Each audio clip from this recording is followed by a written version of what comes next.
In 1895, Russian scientist Konstantin Tsiolkovsky looked at the Eiffel Tower and imagined something far more impossible. Not a taller tower, but a structure so enormous it could stretch all the way into space.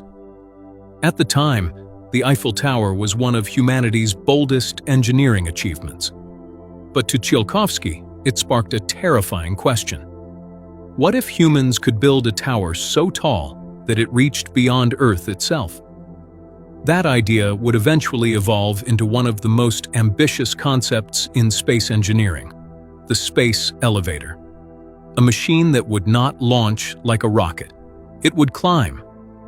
The concept sounds simple.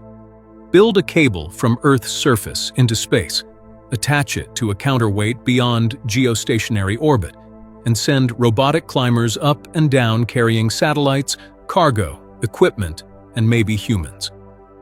Instead of rockets burning enormous amounts of fuel to escape gravity, payloads could be lifted into orbit like an elevator rising through a building. Only this building would be tens of thousands of kilometers tall. And that is where the dream becomes terrifying. Tsiolkovsky's original vision was closer to a giant tower. But over the decades, scientists and engineers imagined more practical versions. Not a solid structure, but a massive tether stretching from Earth into space, with climbers moving along it.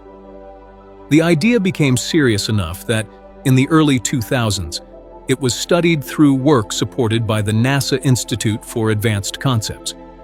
Because rockets are brutally inefficient. Most of a rocket's mass at launch is propellant.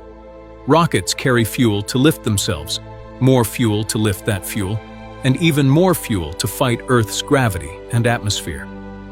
A space elevator could change that completely. In theory, it could turn access to orbit into a transportation system instead of a controlled explosion. But reality is brutal. The cable would need to stretch from Earth's equator past geostationary orbit, about 35,786 kilometers above Earth. The full tether may need to extend close to 100,000 kilometers, so a counterweight can keep the structure under tension. That is long enough to wrap around Earth more than twice. And ordinary materials cannot survive it. Steel is far too heavy. A steel cable that long would snap under its own weight. Even many advanced materials today are not strong enough at that scale. Carbon nanotubes and graphene are often suggested because they can be incredibly strong in theory. But making tiny samples in a lab is very different from manufacturing tens of thousands of kilometers of flawless material. One microscopic defect could become a catastrophic failure point, and the tether would not hang peacefully. The lower section would face storms, lightning, atmospheric winds, vibration, and corrosion. Higher up, it would face radiation, extreme temperature changes, micrometeorites, and space debris moving faster than bullets. Even a tiny object in orbit could strike with devastating energy. Then comes the nightmare scenario: failure. If the tether snapped, thousands of kilometers of cable could fall back through the atmosphere while the upper section drifted into space. This would not be like a bridge collapsing. It would be a planetary-scale engineering disaster. The cost would also be enormous. A space elevator would require new materials, orbital construction, robotic climbers, power beaming systems, repair robots, debris tracking systems, emergency controls, and an equatorial anchor station, possibly floating in the ocean. It could cost many billions before carrying its first useful payload. So why does the idea still survive?